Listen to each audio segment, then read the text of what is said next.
Bean Soup Times is on a mission to create dope content that entertains, educates, and empowers the Black community. We keep our ear to the ground, we ask, we report to you. We help Black people to share their message. We promote real dialogue. We provide a platform to help give voice to the voiceless. We educate you on how to shop smart. Our passion is to inform you about Black events, businesses, organizations, and entertainers. We are Black owned. We are Black Chicago. We are the award-winning Bean Soup Times.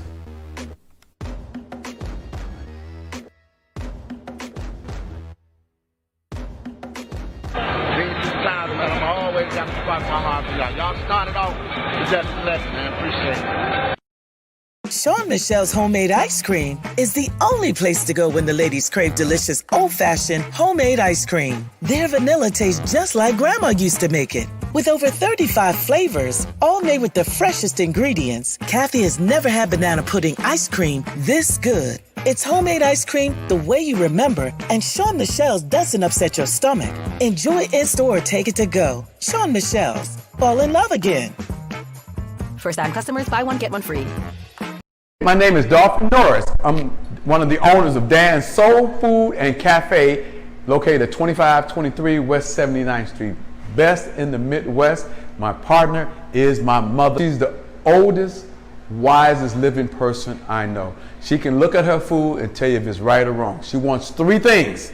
She wants her food to be good, she wants her place to be clean, and she wants excellent customer service. Well, we've been surviving the pandemic better than ever. We've shut down the sit-down part. However, our carry-out, Uber Eats, and DoorDash has been up about 20-30%. But the main thing is that we're servicing people correctly, making sure they got good food at a good price, and they're comfortable with it, and they know that our place is clean. Hello, ladies and gentlemen, boys and girls. I am Adeline Bracy, the Mississippi Queen. I have been in this neighborhood for 46 joyful years, and I've been coming to Dan's Soul Food because his food is so good. I closed my restaurant to start eating here.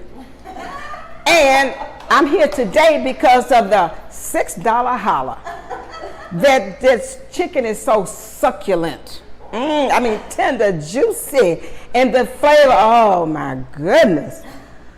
Hey people, if you haven't been here, you must. It is a must if you live in the city of Chicago, especially on the south side. But if your car travels to the suburbs or wherever, come into the city. Enjoy Dan's Soul Food and Bakery. And tell them I told you so. My name is Adeline Bracy, and I approve this message. Hi, my name is Linda Hardison, and I've been coming to Dan's Soul Food for years on top of years. Listen, this is the place to come when you want some soul. White folks, if y'all don't have no soul, come on down. You're going to get it here, I promise you. If you don't get it in your wiggle, you'll get it in your plate. Just kidding. But this is good food, and we just want to thank our sister for being here for so long. She's a staple in our community, and we just thank you for that, sister. All right, y'all, have a blessed one. Come on down and eat at Dan's Soul Food.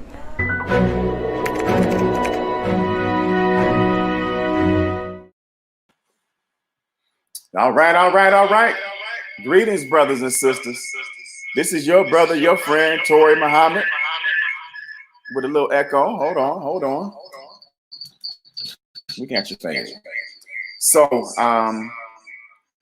greetings, everyone. How's everybody doing today? I hope that you're doing well. I am excited. I'm encouraged and happy today because today is a vainglorious day. It's an exciting day to be alive. We're coming into the new year. We know how it is. Everyone starts making their New Year's resolutions, and we start refocusing and directing our energy towards trying to achieve our goals. And hey, that makes a lot of sense. But probably because of this pandemic, many of us have been on that focus even before coming up on the new year. And hopefully, despite the struggle, the challenges, the difficulties of this year, Pray that we all feel encouraged, that we feel excited about an opportunity and a chance to renew things and to re-energize ourselves. Sometimes sometimes situations force us to focus on what's important, focus on what is the essential things of life. And this year, more so than anything else, for many of us is a recognition of how important health, and to a large degree, how important wealth is, because many people could not move around and get the resources and things that they needed because they didn't have them before the pandemic. And this exacerbated what was already a difficult situation. But if you have taken this moment to learn yourself more and learn and understand the environment more, many of us will probably be a little bit more like the grasshopper going forward. I'm sorry, like the ant going forward and not the grasshopper. If you remember that story from childhood about the grasshopper and the ant. The ant worked for the future. The ant worked together in unity with family, and the ant built a community and an environment where they could strive and survive. And I was just talking to a brother, and he reminded me of when we were children, some of us had that ant farm, right? And it was fascinating to watch those ants create their community out of that dirt, working diligently, putting things together. And maybe you didn't do this, but I did. I let them build and create that space and create their community. And, I wanted to see what would happen. So I shook it up. I shook it up because I wanted to see what would happen if you destroyed what they built. And they scattered, they maneuvered, they fell, they tumbled. But as soon as you stopped shaking, as soon as the dust settled and they looked around and realized what had happened, what did they do? They went right back to work and started putting that stuff together back. Maybe not exactly how it was, but it was still efficient. So, man, we're excited to have the guest that we have on today, because this brother is he's like the ant now. He's not the grasshopper for sure. He's a diligent worker. He is someone who not only has created opportunities for himself, and we're going to get into it, but he has created incredible opportunities for other people. So he has 20 years of experience in the real estate industry, licensed salesperson, broker, managing broker, associate appraiser, loan appraiser. And what we're going to talk about, especially as time permits, a CE instructor and a pre-licensed instructor. So he's done a variety of things. And if you get a chance to be in one of his classes, you'll hear some bits and pieces of the experience, the knowledge, the wise counsel and tutelage that he has been able to provide a host of people in the real estate industry. And he, for a while was that with that legendary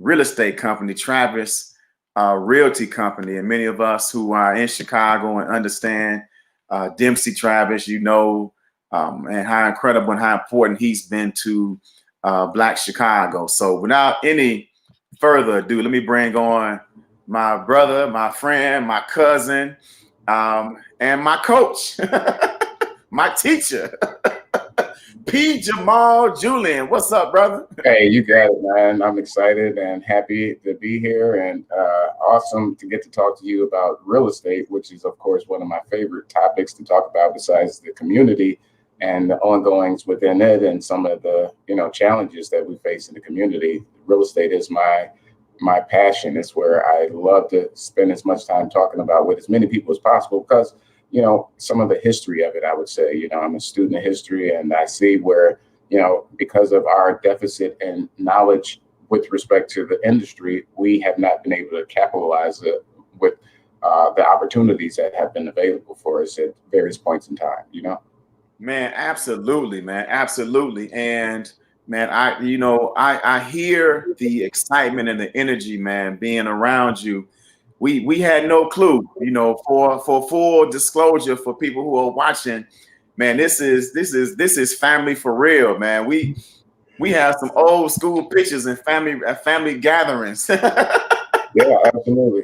Yeah, it's really interesting, you know, how, you know, all of our lives, I mean, we were kind of connected but disconnected, you know. Right, and, exactly. And it's just really interesting how we have so many intersections, whether it be limblom, swoop, swoop, or you know, some of the other things that we've actually crossed paths, you know, but we didn't actually come into contact with each other and actually communicate and know that we were crossing paths, you know. Right, exactly, man. So, man, I'm thankful and excited to man be in this space and this journey now with you because, man, it's been for a very long time. I'm talking about when I was in the mid '90s. I actually flipped a house. Oh, wow. Right?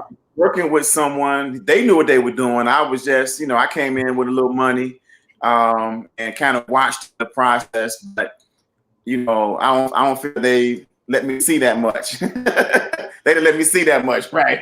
They just really just wanted my money. Well, you saw they want to teach me the game. You saw the check at the end, didn't you? Hopefully, you saw the check at the end. Yeah, well, you know, it was a profit. It definitely was a profit. So I was good with it. But the only reason I'm bringing it up is to say that it's been since then. I did that little entry and then got taken away and doing other stuff and, you know, career and job and didn't really get back into it until now, getting into the class with you to really, you know, get my real estate license and actually become a part of the real estate industry. So, no, I was just going to say, you know, a lot of us, you know, we have various different things that might, you know, be the motivating or driving factors to get us into the business. You know, and it's a variety of things. For me, you know, what happened is back in 1997, because you mentioned the 90s, I got to go back to the 90s. And, you know, I read an article at the time that said that there were 38,000 millionaires in the United States at the time. And of the 38,000, which is a small number considering the amount of millionaires we have today. But back in 97, there were 38,000 in the United States. And 75% of them made their $1 million, their first $1 million, as a result of some form of an investment in real estate. And I was a young professional at the time. I was like 24 years old, and I didn't own any real estate, didn't know anyone outside of my family that owned real estate. And, you know, so for me, I didn't have any resources. I looked around, none of my friends were even thinking about real estate. And the family members that had purchased, you know, 20, 30, 40 years earlier. So I didn't see anyone as a resource that I could depend on to give me valuable information so I could make informed decisions. I was really concerned about getting cheated, right? And so I went to a home buying seminar that was offered by Neighborhood Housing Services over in Roseland. It was like at 6. So I'm going to Roseland at, you know, 6 o'clock at night. And it was on the strip right there on Michigan. It was a little different, you know. I was like, well, this is crazy. Like going over here at nighttime, I'm worried about getting to the place for my car because it was still a little rough, you know. And I got my butt over there, sat there for 3 hours, and now you got to go back to the car. And, right. But what I took from that was that, you know, there wasn't a lot of valuable information that was passed along. It was more or less, you know, selling their service. And it didn't really give me what I would say would make me confident enough to go into a transaction. And so speaking to my cousin, Johnny, he was licensed with Century 21 at the time. I told him what I was trying to do. He was like, you should get your real estate license. And I was like, okay. And so after having a conversation with him and having him to encourage me to do it, I said, let me go give it a shot. And I took the real estate class with no intentions on getting a license. It was really, I just wanted to buy a 2-flat Toure. That was it. I wanted to buy a 2-flat, and that was it. And I figured that I could, live in one of them, rent out the other one, and I can get rid of my housing costs because, the housing cost is the most significant expense that people have, 30% of your income.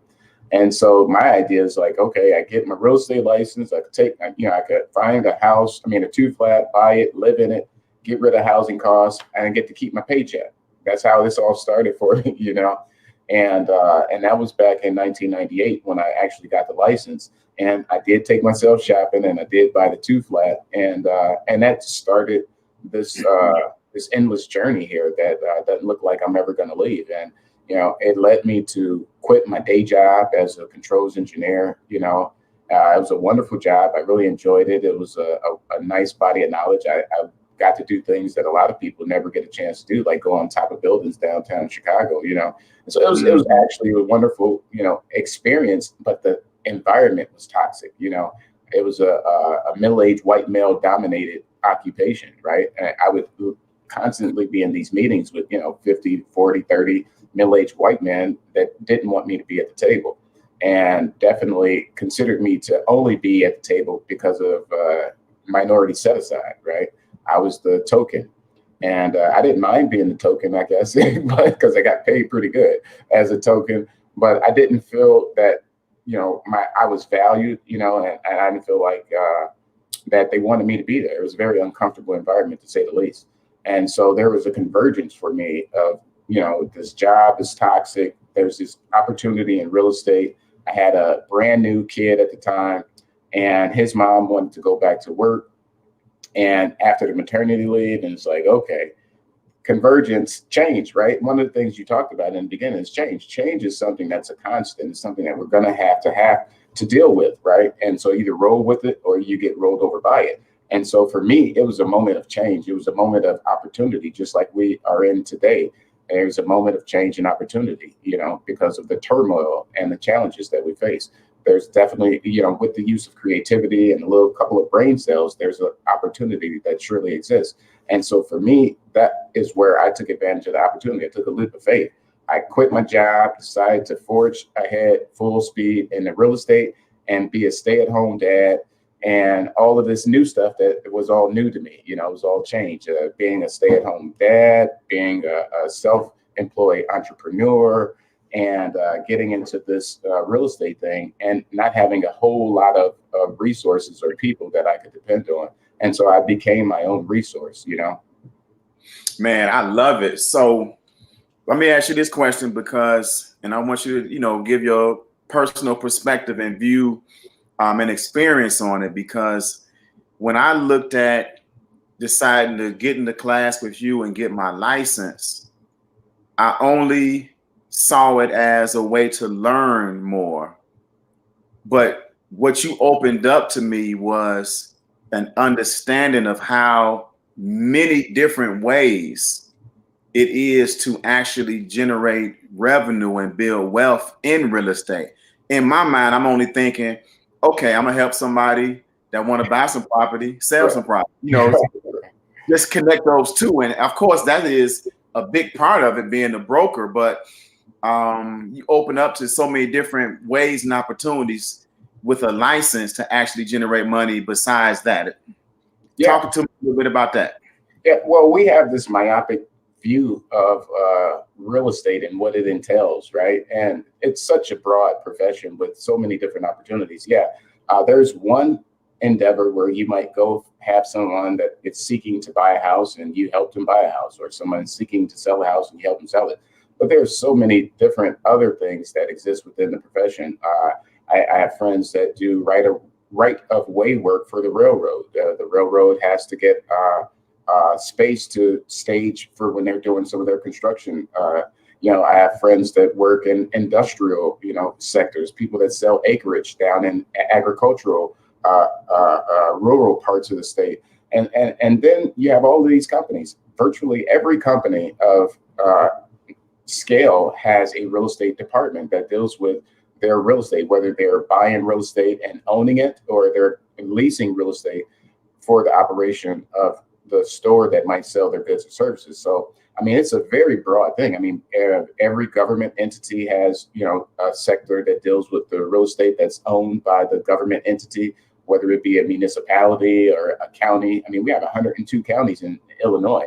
They deal with a lot of properties within their municipality or their government structure. And so there's so many different opportunities within the industry outside of selling houses. And, the thing is, one of the things that really sold it for me, I would say, is that I was looking for the ability to have sustainable income without the dependence on corporate America.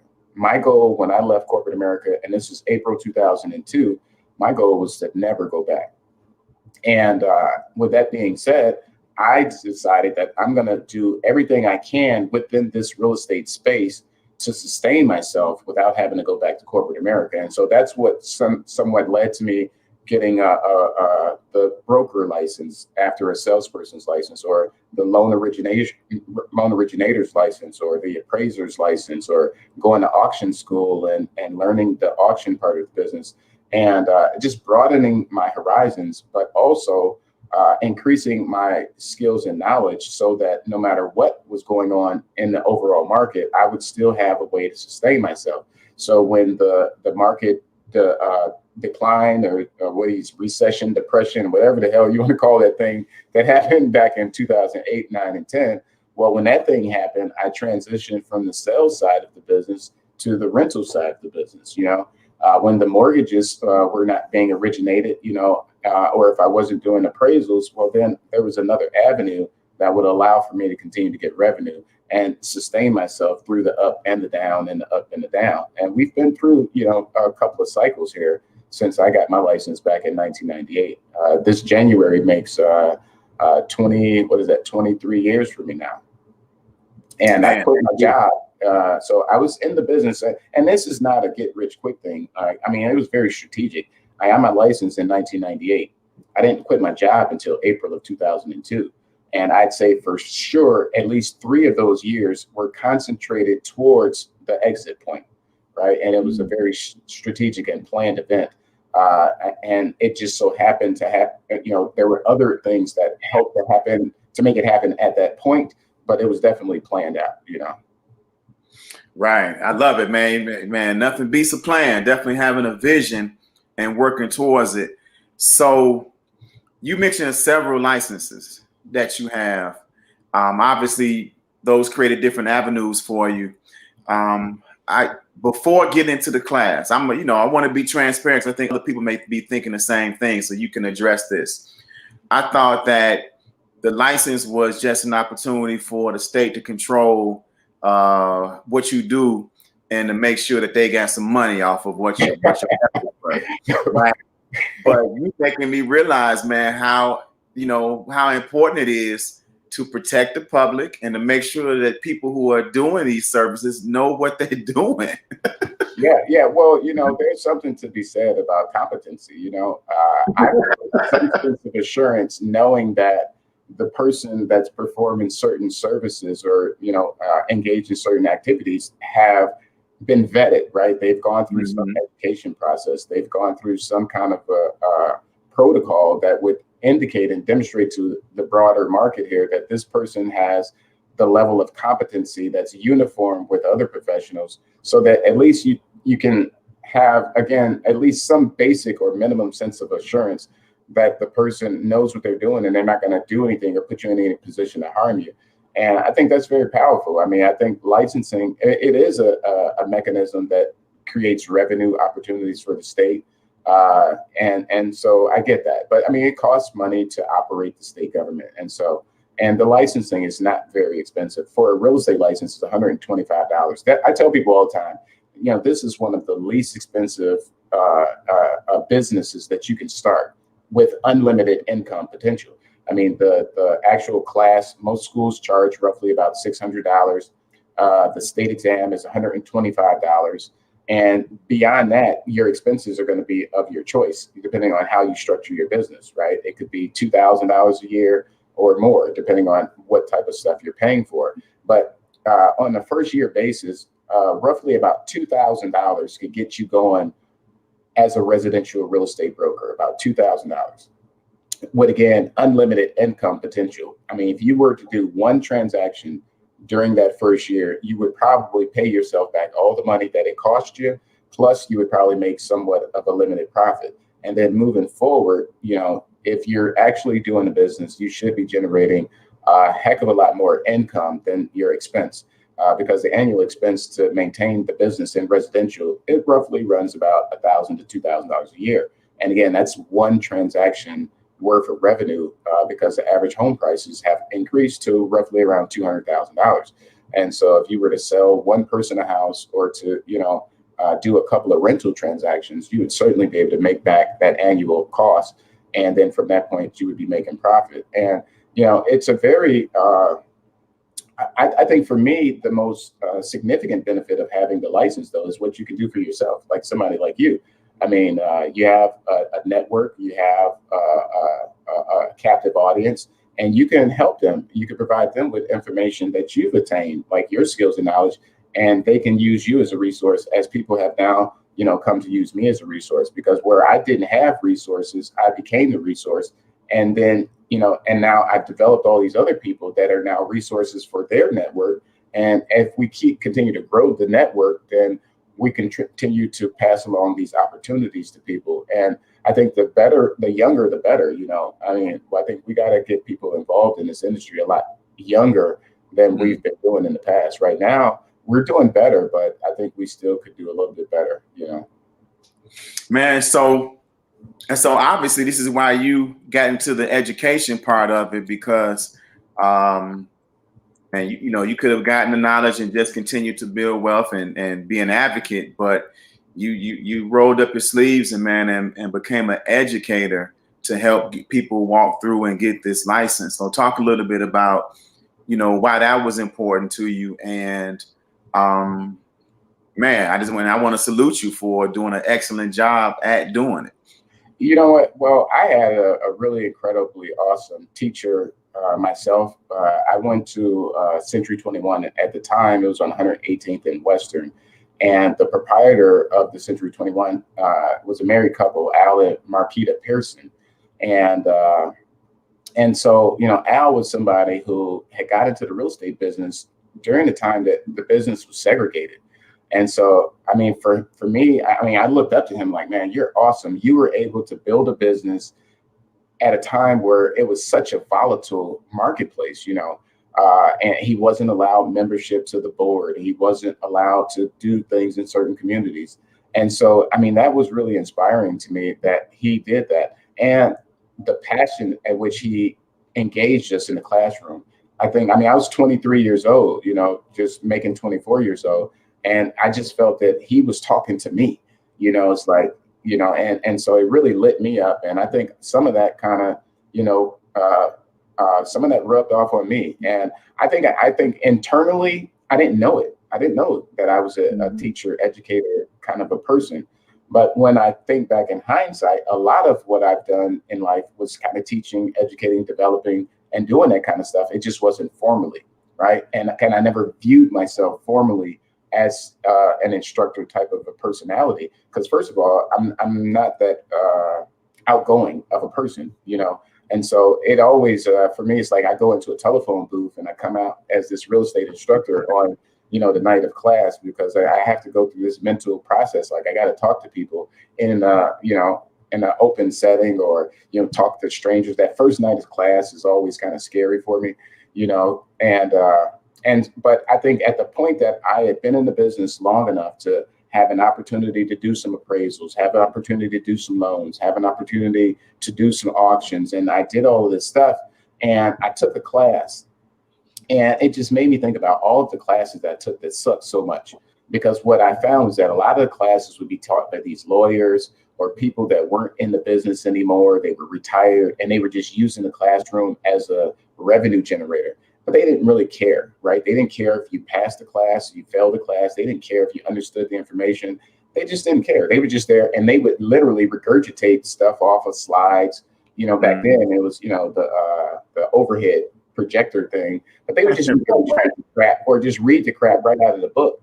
And I thought, I'd always be sitting there thinking like, I read the book. Like, I mean, I don't need you to stand there and read the book for me. Right. And so for me, when I decided to get into the classroom and stand in front of the folks, I said, well, I'm going to use what helped me. And what helped me most was to translate the information into the normal, regular old English, you know, and a little bit of Southside Ebonics too, you know. And so once I was able to translate it, I felt that, you know, I must really, really understand it and get it. If I can translate it and explain it to myself, I think that other people will understand it as well. And so, I mean, that's a lot of what I'm doing in that classroom. I'm taking that legal jargon, that legalese, you know, that lawyer talk, you know, and translating it into normal English. Like, one of the things that is the most interesting to me that I try to share on the first day of class is the word years. And I think I shared that with you guys. And, you know, when we think about the word years, you know, we think about, you know, 365 days or, you know, 52 weeks or, you know, 12 months. And, or, you know, if you're working, you think about 26 pay periods, right? But, you know, but in the reality, you know, when you think about a school year, well, that's like 10 months. It's not 12 months. And so there's a conflict between a school year and what we call a calendar year. But at the end of the day, both of them are referred to as years. And so years are basically a fixed period of time, right? And so, you know, so in real estate, when we talk about years, we're talking about fixed periods of time. It doesn't necessarily have to be 12 calendar months. It could be 5 hours, right? You rent a banquet hall for 5 hours. Well, that's an estate for years, right? Because estate means rights, and then years means fixed period of time. So you have rights for a fixed period of time. So if you rent a hotel room, you go in at 4 o'clock, you check out at 11 o'clock the next day, that's an estate for years. And because you have that hotel room for a fixed period of time. So for me, it's a more or less translating, taking this legal jargon, translating it into normal, regular old English with a little Southside Ebonics. And now you can understand it. And now when you see this information on the state exam, or if you're looking at this contract and you're trying to explain it or articulate, well, now you have the ability to pass the state exam, right? Right. All you have to do is go back to the formal context of it and take it out of what was translated. And then when you're in the transaction and you're discussing or trying to explain something to somebody, well, you have a way or a story that you might be able to tell that makes it a little bit more palatable for them so they can understand it. Man, I love it, man. And definitely, man. So shout out to another Lynn Bloom Eagle, Tanae Gray. She was referring how her class was without that translation. She's a realtor out there doing her thing now. And then we got what was her name? Jana Page. Man, shout out to her because she's just been commenting all along the way. But she said something up here that I think was worth, man, addressing. Man, you know, Jana, I understand what you're saying, but if we take that position, then what do we have? Well, you know what the thing is that we have a lack of the maintenance of history. You know, like in my lifetime, I've met so many people inside and outside of my family that were able to generate so much wealth to transfer through real estate investment. We did a heck of a lot better. If you go back in history, you go back from the 20s all the way up to the 60s. Well, from the 20s to the 60s, we owned more real estate than we do today. And we had more banks that would finance us, that were our banks that would finance us than we did today. And if you, as a student of history, it's incredible to me to see how well the Black community did under such oppressive times, right? During, you know, the height of Jim Crow or the height of, you know, segregated housing policies that were institutionalized by the federal government. We were able to generate a substantial amount of property and wealth, you know, at those times. And unfortunately, a lot of that was lost for a variety of reasons, you know, but we were able to do it. And so if we could do it under this toxic, challenging, volatile, violent, you know, at the threat of death kind of a situation, it seems like the experience, I mean, the potential that we have today, it should far outweigh any of that stuff. I mean, that personal, emotional thing, well, the white man, this, that. Well, listen, I tell you what, there are a lot of opportunities for the Black man and the Black woman in this business. And it's all about going out and doing it and taking advantage of the opportunities that do exist. But of course, there are some roadblocks. There are some challenges. I mean, we still faced redlining. I mean, we were victims of redlining in this millennium. Back in 2005, the state of Illinois, instituted a policy that was definitely toxic. It caused a lot of problems. It was state-sponsored redlining. And so we still have people that are putting up some roadblocks and creating some challenges for us. And that's no doubt about it, because that HB 40, it was called House Bill 4050, Toure, and it went into effect in 2005. And it basically required that if you lived in certain zip codes in the city of Chicago, you had to go through a different process to get a loan. And this is in 2005 at the height of the market. I mean, this is when prices are at the top of what they've ever been.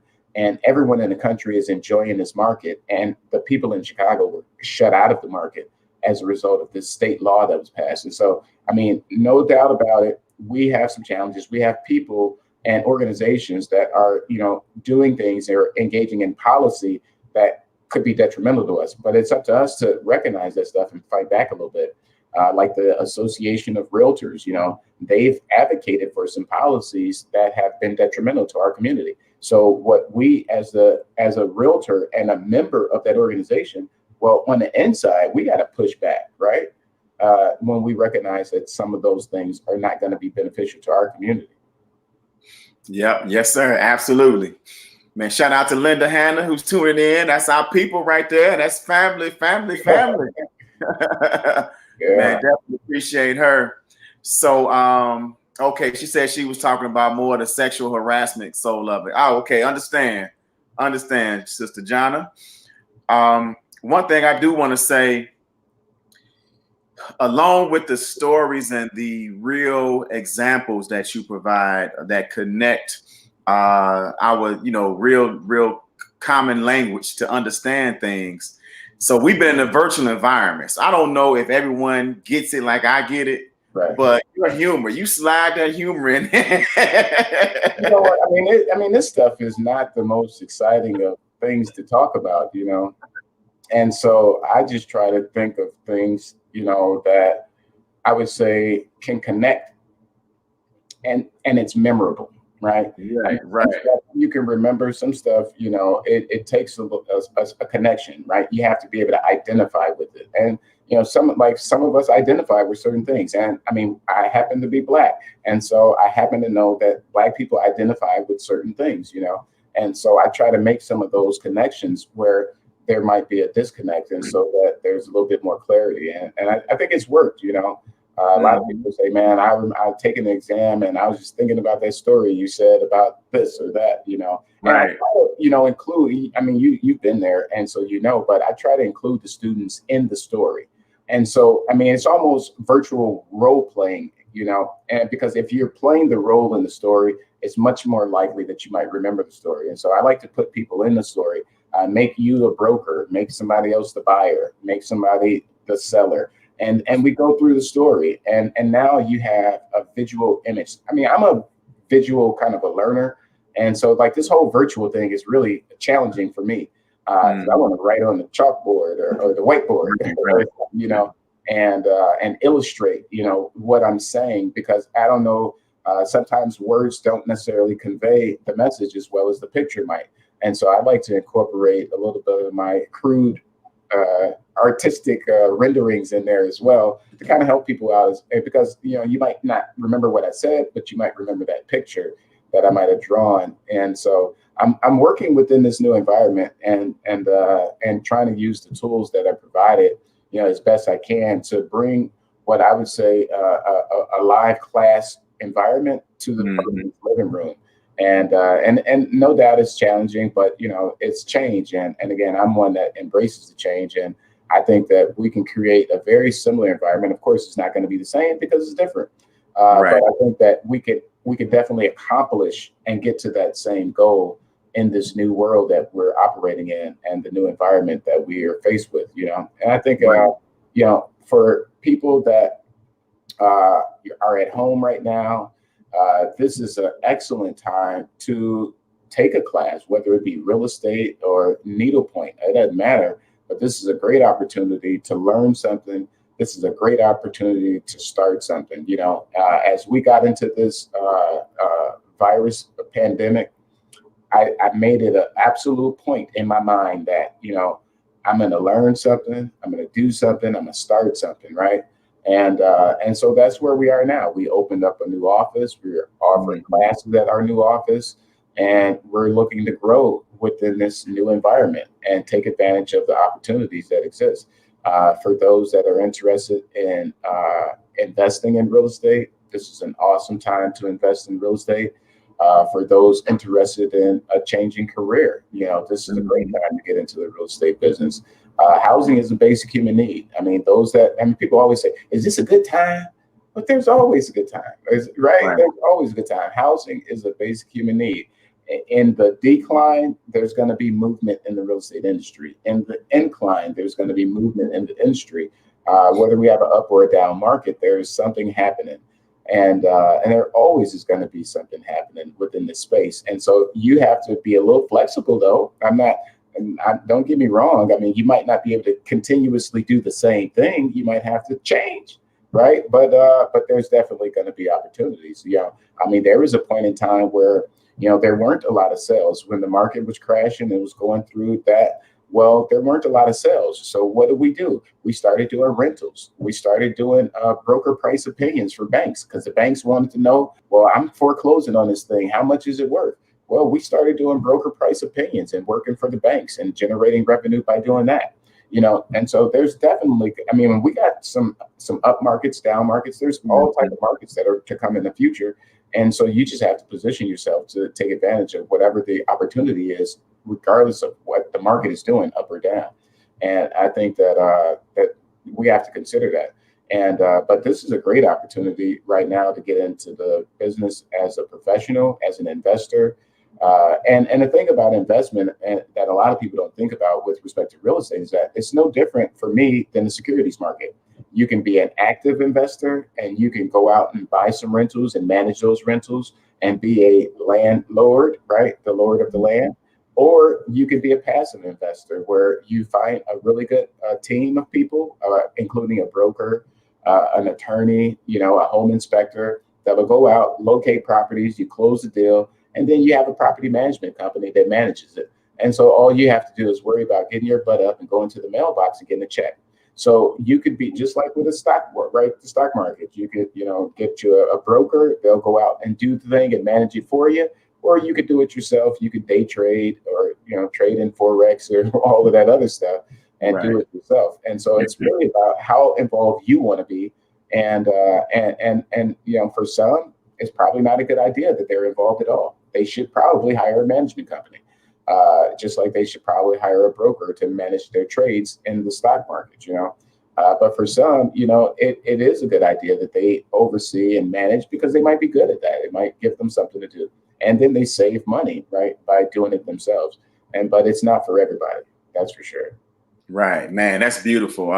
That's real talk right there. So, man, we see Tanae about to go down the investment path, getting her stuff together, and we have Jana. So, I want you to answer her question about, because she said she's in Atlanta, but I just want to give my, just an official, straight up, as a lifelong student, right? I consider myself that, definitely. And the class is incredible. The way you explain and break stuff down is memorable. And I feel very confident about, not only passing the test, but that I understand the real estate industry a lot better because of your class. So anybody that's listening to this, I know for Illinois, if you're in Illinois, man, get with Jamal Julian, Pashan J. Julian, and learn this real estate. So talk a little bit about, of course, the office. You just opened up a new office on 81st and 8100 South Stony Island. 8100 South Stony Island, VRS Realty Inc., where you're providing real estate services for folks who need anything with residential and commercial, and doing the class from there as well. Yeah, we're 100% full service. We offer property management solutions for residential and commercial. We offer acquisition and disposition services for both buyers and sellers. And we offer services for tenants that are seeking rental properties that might be available, and then owners that might have vacancies and need a quality tenant.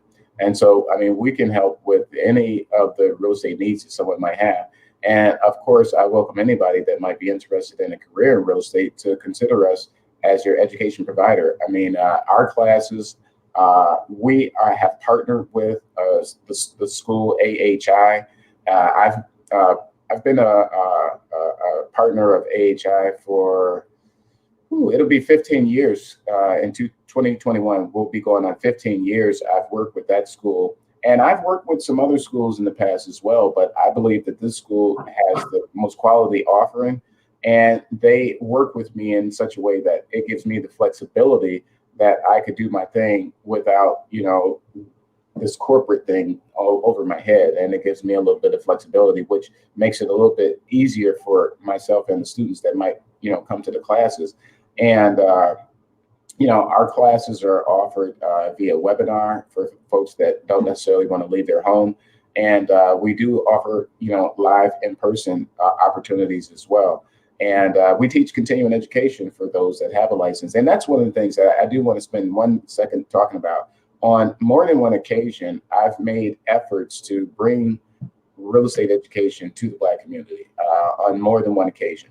And it was I would say that it's been challenging, to say the least, to get the professionals that are already in the industry to patronize, the real estate school. And for, some reason, I'm not sure, I haven't figured it out, but a lot of the Black real estate professionals, they get their education downtown at the Chicago Association of Realtors, which has definitely increased the number of Black instructors since I've been teaching for almost 16 years now.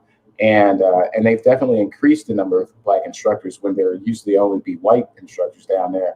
And so they've created a little bit of diversity down there, but it's still challenging. You got to go downtown, you got to pay for parking and all of that kind of stuff. And, but, we have an office, it's on the South Side. This is my third go at it. Opening up a real estate school on the South Side.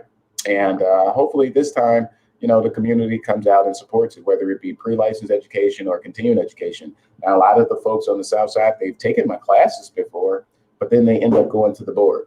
And so, we want, to provide the environment that, promotes diversity, right? We want to provide the environment that promotes doing business within the communities for which you serve. And so now we have the opportunity to, provide education right there in the community. You don't have to worry about parking.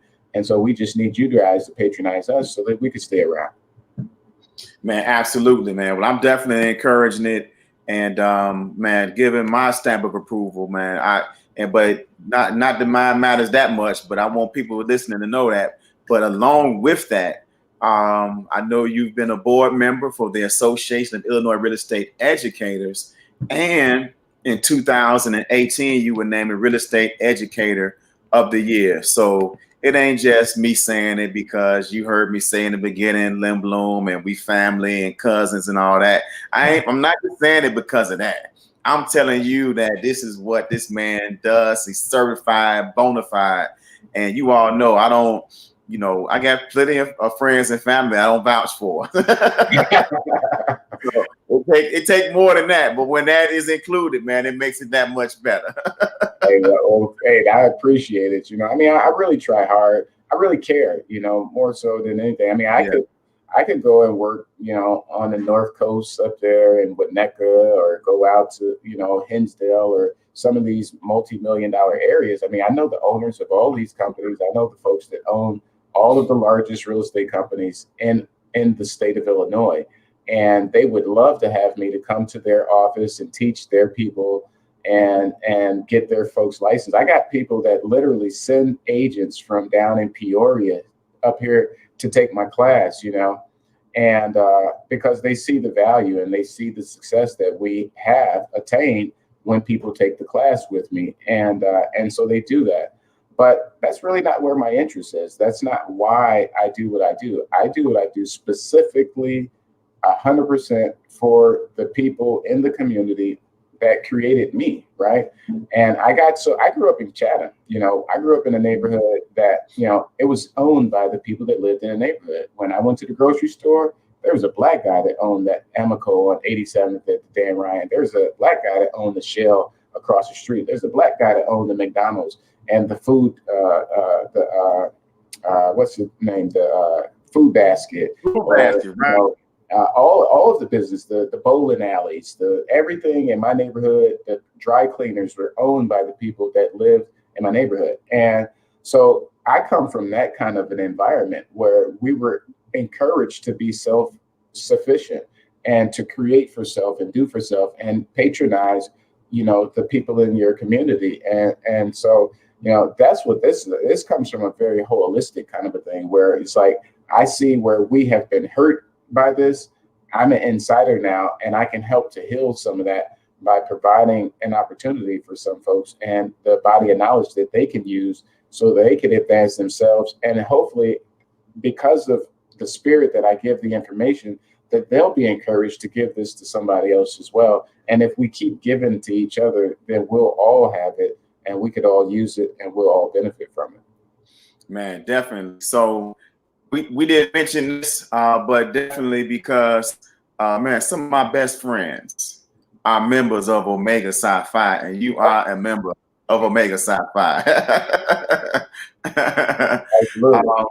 I'm going to make an assumption. You can tell me if I'm right or wrong, but it seems to me that because of your excelling and be able to have your own wealth building tool that you've used through real estate, it has allowed you to have some other enjoyments, man, that I'm not going to say leisure, but created more opportunities for you to do things that you love. And right on top of your head, you have a bicycle. You often talk about the bike park off of Stony Island. So talk a little bit about that.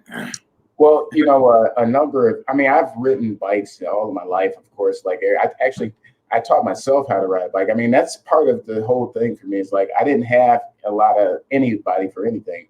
When I grew up, all of my grandparents passed away before I was born, and and my father passed away when I was young, and I didn't have a relationship with him.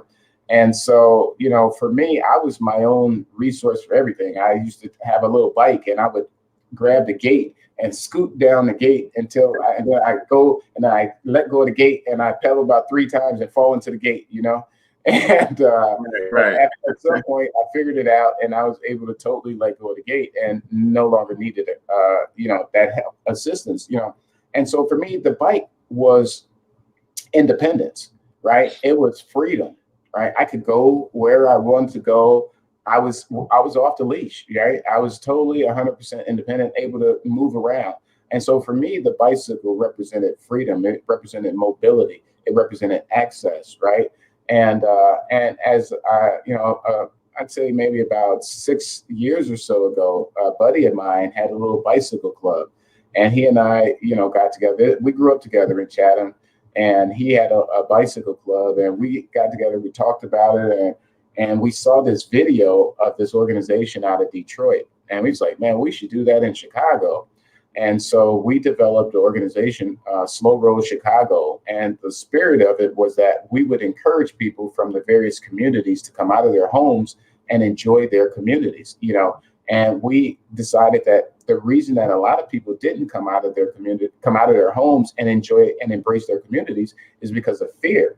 And that was as a result of this 24-hour news cycle and this narrative that if you lived in the Black community, that you needed a flak jacket and a tank, in order to navigate and move around. And I just felt, myself very strongly that narrative is false, and that every community that we have in the city of Chicago is a wonderful, beautiful community. And that, there, of course, are blocks here, a block there, but everybody knows about it. Hey, you don't go on that block. You don't go on that block. But you can't say Inglewood is bad or Roseland is bad. That's crazy. That's the same thing that got us here, right? The stereotyping and those type of false narratives. And it is totally ridiculous. There are wonderful places in absolutely every community. And there's a very small amount of our city that is bad, right? I mean, to me, it's like I read a number that said about 7% of any given population is likely to commit crime or violence or do something that we consider to be inappropriate, right? Even if you gross that up to say 10%, that means that 90% of the people in most of these communities are wonderful people. They want to be safe. They want their kids to get quality education. They want access to, fresh food. They want recreation. They want the ability to shop locally. I mean, just like in those white neighborhoods, they want walkable, bikeable, local access neighborhoods. We want the same thing. I shouldn't have to get in my car to go across town to go to a bar or a restaurant or a grocery store or some recreation, right? I mean, again, I grew up in a neighborhood, we had everything. You could do shopping, you could do education. I mean, you got your shoes from Cabernates, you got your groceries from the food basket, you go to the park, right? And we had restaurants all over the place, movie theaters, skating rinks, bowling alleys, everything in the neighborhood, walkable, bikeable, close access to everything. But the neighborhoods were divested. They started taking that stuff and putting it out into the collar areas. And so now we don't have that. But you go on that north side and in the white neighborhood, they could walk and ride the bike to everything. And so what we sought out to do with Slow Road Chicago is, number one, bring people out in the neighborhood. And we, on a regular basis, would have, hundreds of people riding bikes through these various neighborhoods. And even we had some white folks that grew up in Roseland or grew up in Inglewood or grew up in South Shore that came back to the neighborhood that they hadn't been back in for 30, 40 years because they watched the news too. And they came and they're like, man, I didn't know this. I can't believe that I let the news, dictate my life in such a way that I've missed out on all this beauty and all this stuff. And so we would encourage them, like we would start our rides at like a local business, like Ain't She Sweet Cafe or Sip and Savor. Those were our first couple of rides we did. Where we did Sip and Savor, we did Ain't She Sweet Cafe, and we did. There was a coffee shop on 79th and Calumet right there at the corner. That was our absolutely first ride, and we rode from there down to 43rd Street to Ain't She Sweet, and so the thing is that we were trying to encourage people to patronize the local businesses, get the people in the neighborhood to enjoy their neighborhoods and to come out of their homes and enjoy their homes. And dispel the myth or that narrative that, you can't come outside on the south or west side of Chicago. And I think we've done a pretty good job of that. I mean, I see more people out walking and riding their bikes. And I have to believe that we had some impact on that. I mean, we encouraged the city. At the time, the city was not going to put bike lanes on the south and west side. I know there are a lot of people that you guys hate it, but it is a necessary evil, guys. And we're going to have to, and as the future comes upon us, we're going to be able to both ride bicycles and drive cars, and it's going to be a lot better. And I know that it's caused some congestion and some traffic in certain areas, but as things get better, we'll be able to, isolate those incidents where we have some challenges and create some solutions. But the city was not going to put any bike lanes in our neighborhoods. They were not going to put any of those divvy bikes in our neighborhoods. And same thing with these scooters. They weren't going to put any of that stuff in any of our neighborhoods. And I know that there are some neighborhood or community pushback, but these are various modes of transportation. Everyone doesn't have a car. Everyone cannot use public transportation because they don't have the money to do that stuff. But you got a bicycle, you got a skateboard, you got a scooter, and you could get somewhere possibly, right? And so it's all about us having equitable access to transportation, right? And we built a bicycle park. It's called Big Marsh Park, and we got in a little bit after they had started doing the fundraising. It wasn't our idea. I'm not trying to take any credit for it, but I am on the board of directors of the Friends of Big Marsh, and the organization has raised millions upon millions of dollars to build this beautiful oasis that we have on the south side called the Big Marsh Park. It's the Chicago Public Park District Park. It's on 115th and Stony Island Avenue, and it's absolutely wonderful. It doesn't matter if you're a biker, a walker, a jogger, you're a bird watcher. It is beautiful. It's in the city. It is ours, and we got to go there and enjoy it. It's unbelievable the wildlife that you will see on 115. I'm talking about deer and all these various types of storks, all of these birds that you probably think only exist in Florida, right? We got them right here in Chicago. all these different cranes, and a lot of different wildlife right there. And you could walk the paths, you could jog them, you could ride your bike, and there's some wonderful attractions over there. And so I think, for me, a very important thing for me is equity. If they could put that money on the north side, then they could put some money on the south side. If they can invest southwest, they can invest southeast, right? And so we just need our equitable share. And so that's been on the community side and the advocacy side, whether it was Rahm Emanuel and sitting down with Rahm and getting y'all doing that, what is that, 606 thing? I'll come to the ribbon cutting for the 606, but we need bike trails on the south side too. Right, that's right. And so, a lot of that advocacy, that we were doing, it was all about equity.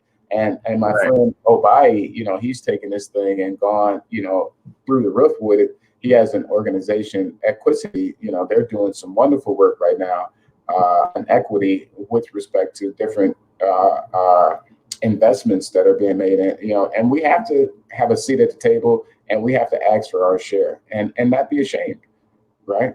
That's right, man. I love it, man. You enter into a whole another piece of the conversation that's so important. In other neighborhoods, right, there is a concerted effort to look at what some of the problems may be in the neighborhood and then apply a group solution to it.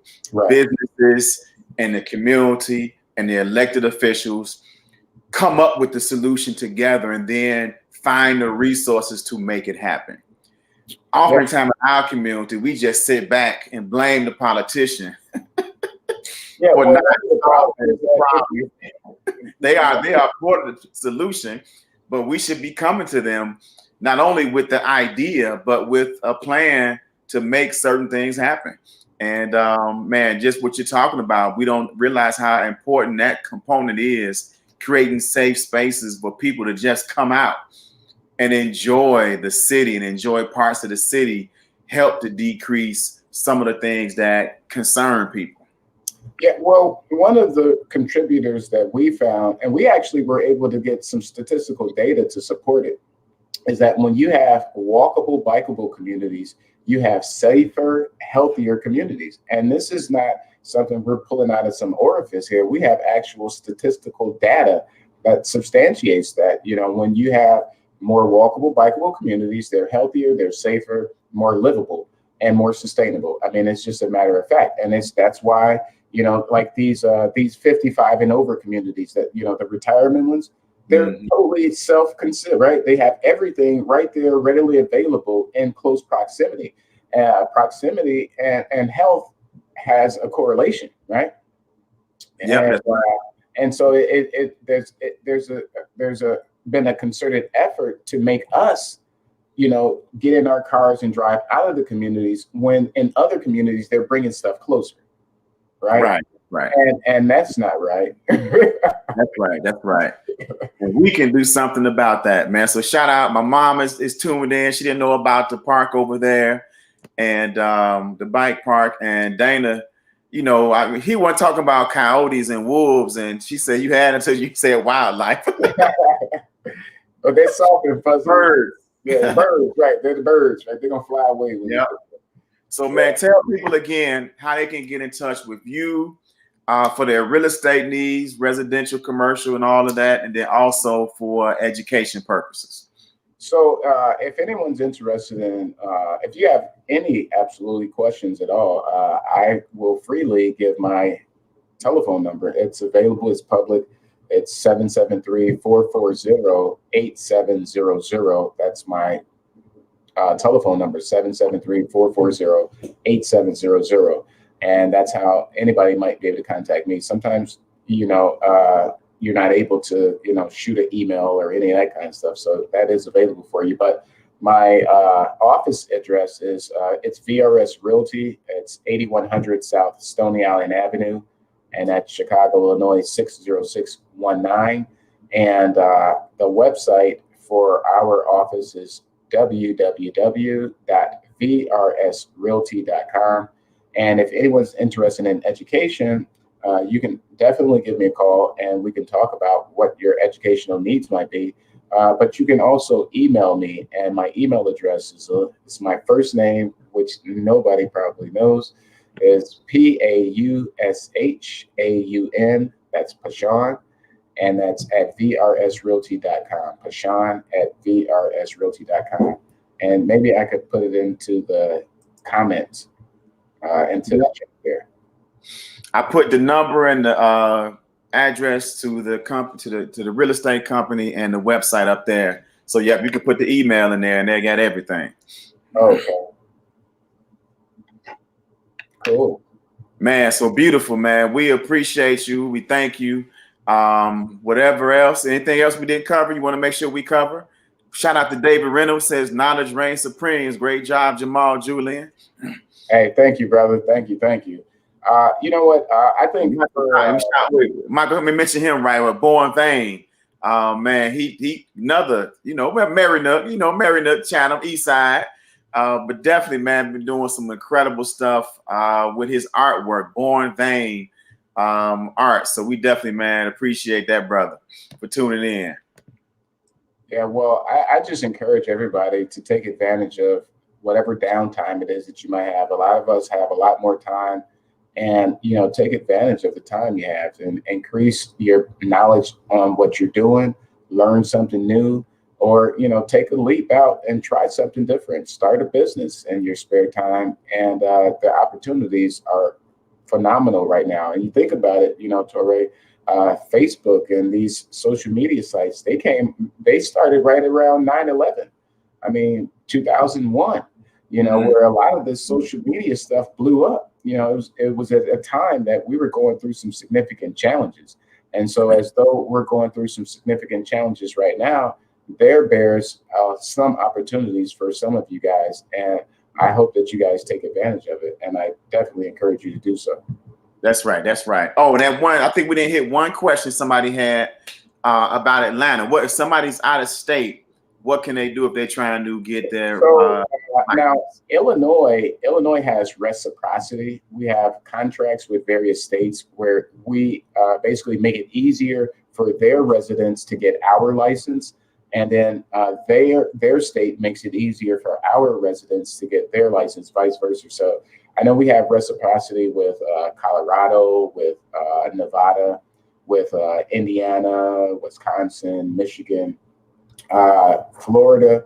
I know we previously had Georgia. I don't know if we still have Georgia. So I don't want to tell you something that I don't know for 100%. We were in a relationship with them, but I'm not sure if we're still in a relationship with them. And if we are, then that makes it really easy for you.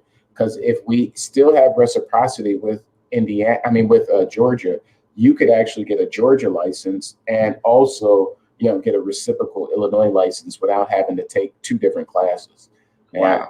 And, whoever it is interested in Georgia, I'd say contact me offline and I could do a little due diligence and see what might be available down there. But we do certainly have the ability to refer, right? If someone is in Georgia, they can refer someone in Illinois that's looking for property in Illinois.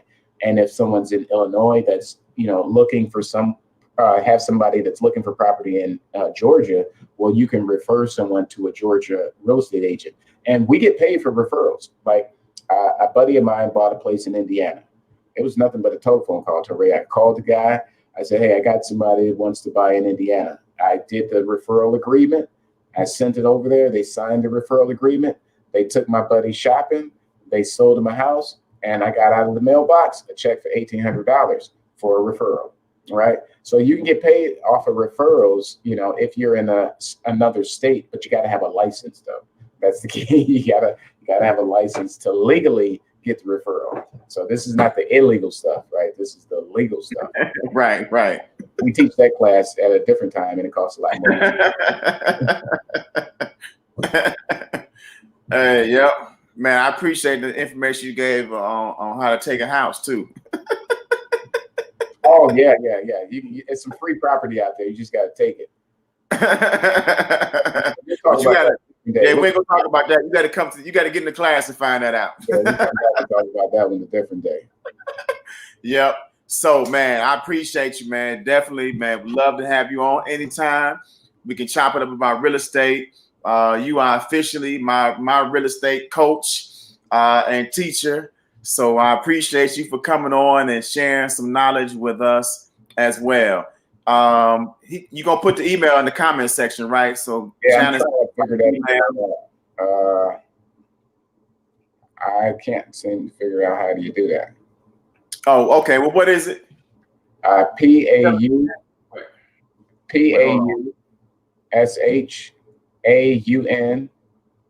at VRSrealty.com.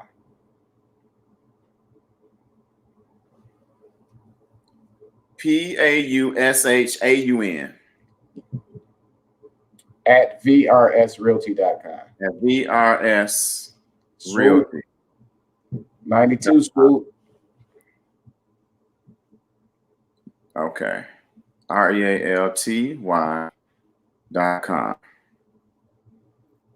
There we go. Right. Eagles in the building. Eagles in the building. Yeah, that's all me. right. That's it. All right. Beautiful. Man, we appreciate everybody for tuning in. Of course, we want to thank our sponsors, and we're going to give them a shout out in just a minute. But definitely, man, people, man, if you have some interesting folks you want us to bring on the show, if you want to come on, you got some knowledge and information to share, we definitely will welcome that conversation. And we appreciate you all for tuning in. And we'll be talking to y'all soon.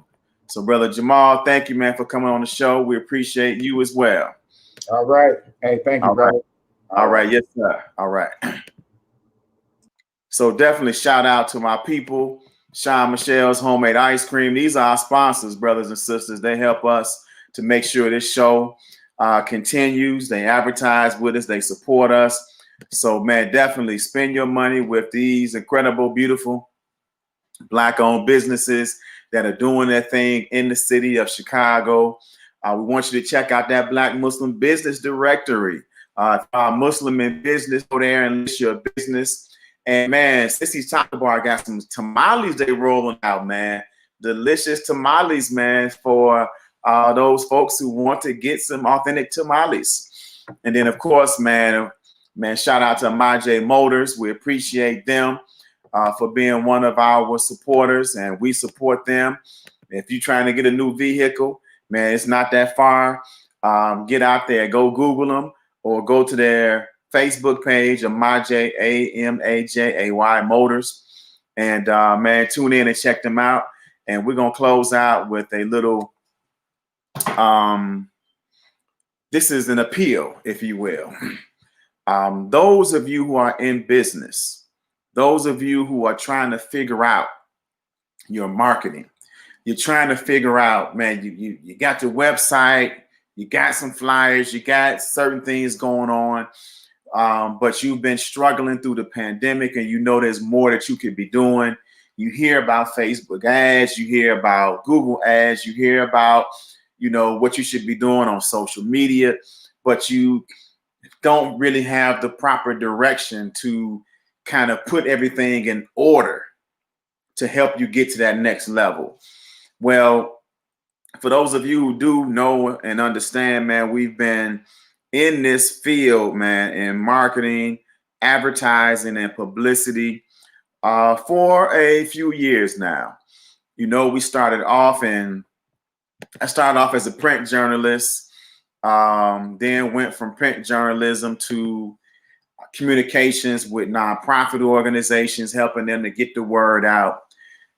Worked for a senior member of the United States Congress, his press secretary, communications director, worked for a major labor union. So we learned some tools along the way on how to help people share their story, build their brand, and create some revenue to increase their revenue. So what I see so often is that we do a lot of tactics and we do a lot of things that work and that makes sense, but it's kind of disconnected. Or we're doing things that we see other people do, but we're not achieving the same level of success that they're achieving. Oftentimes it's because of some incongruencies. Brothers and sisters, see, your marketing plan should be based upon some marketing strategizing. And that marketing strategizing should be based upon and in alignment with your business goals. They should also be in alignment with your core values. So sometimes things are not clicking right because you're not doing everything in harmony with each other. It's like, in one hand, when you say, don't let the left hand know what the right hand is doing, that works in certain situations, but not when it comes to a business and their marketing, not from the head, right? The head should be very clear. But what happens is, and I understand this, is that many of us in business don't have the luxury to really sit back and strategize on our plan. And we don't have the tools that we need in order to actually do it with a level of success. So what I've been really focused on doing is doing an audit with businesses, learning the business, what some of the goals are, what some of the challenges have been in marketing, and then be able to take the successes that they have been having and duplicate those successes by helping them to find more of their ideal client, helping them to find more of the consumer that is best poised to take advantage of their product or service, and then putting that into an entire system, right? So first we analyze, then we're going to help you to organize, then we're going to look at ways to help you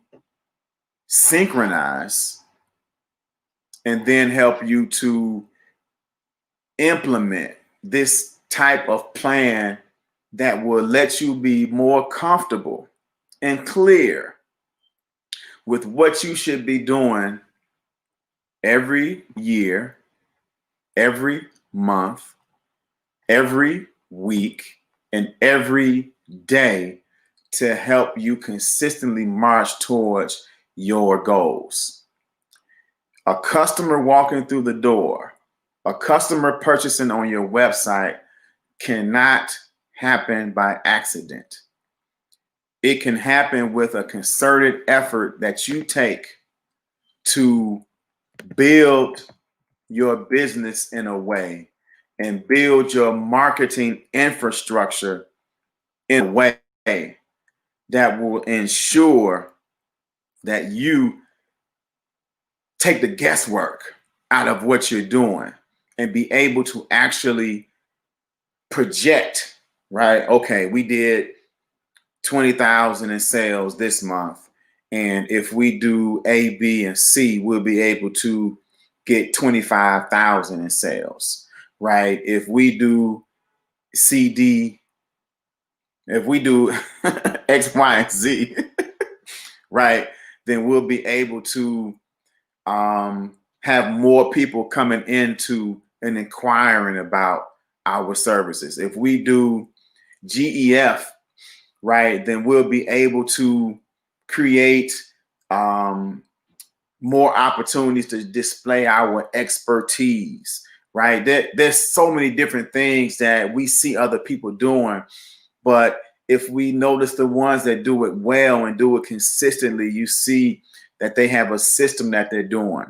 It's not really a whole bunch of things you need to be doing, but it's really just some core basic stuff that you need to do. Do it consistently and do it well. Do it over and over and over again. One thing that I see that many businesses should be doing is creating more Facebook lives, more Instagram lives, right? So that you can start attracting more people who see your expertise, who see your knowledge, and will begin to seek you out because they know exactly what you're doing. So if you want to have a marketing discussion, let's talk 15, 20 minutes, 30 minutes, whatever, and let me walk you through some of these things, and maybe it's just a conversation that I can help you crystallize some things you need to be doing to get to that next level in your business. Or maybe you need our help to really, create your whole plan and create your whole strategy based upon what is right for you, customized, not cookie cutter, doing what everybody else is doing, but doing what's customizable and relevant to you. We can help you through all of that. We're going to be doing some sales for the new year on our complete packages. We're talking about, man, just imagine what it would cost for us to sit down with you, ask you the right questions, come up with your strategy, help you define your strategy, put together your plan, help you to schedule out your plan for the entire year, including ideas on what things to post on social media, help you develop your core systems, right, to attract a customer, get in regular communication with that customer, then be able to offer deals and sales to get that customer to actually buy. That's really actually become a customer. Previous to that, they're a prospect. Then get them asking about your product or service consistently. Paying for it consistently. And then get other people to listen to them as they express their joy about your product or service. And then do that cycle all over again. So it's about creating and establishing long-term repeat customers. Whether you're selling shoes or you're selling houses, there's some processes and systems that you can do to make it easier for you. We want to share with you what we know. As we learn, we share. We continue to learn and share and try to stay up to date on all the most effective tools out there. But it don't matter what kind of hammer that you have, right? You can get the job done with a crude hammer or a brand new state-of-the-art hammer, as long as you know what you're doing with it. And if you don't know how to use a basic hammer, that newfangled hammer is not going to do you too much better than the regular one. So we want to show you and help you understand certain concepts so that you can become your own walking billboard, so that you can begin to attract customers consistently, build your database, and be able to show them your expertise and continue to get in new people into that cycle, so that whenever you are in a position where you need new sales, you already have your core group that you can reach out to and get those sales from and get new customers. So, man, give me a call, 773-531-8798 if you want more information on our marketing packages and how we can help you to do better. But we'll start with just a free consultation so we can walk you through a few things and let you know how we can help. So with that, man, shout out again to all of our supporters and sponsors. I wanted to share that with you all. We'll be talking to you all soon. But from now, we're going. And we'll see you all tomorrow. We got another great guest on tomorrow. Who do we have on tomorrow? I'm going to post, of course, the flyer real soon. But tomorrow, we're going to be talking about Bitcoins. We're going to be talking about cryptocurrency and talk to an author of a book that talks about Bitcoin for Black people. So stay tuned for that tomorrow, same time, 1 o'clock. We'll see you all then. And until then, assalamu alaikum and have a wonderful day.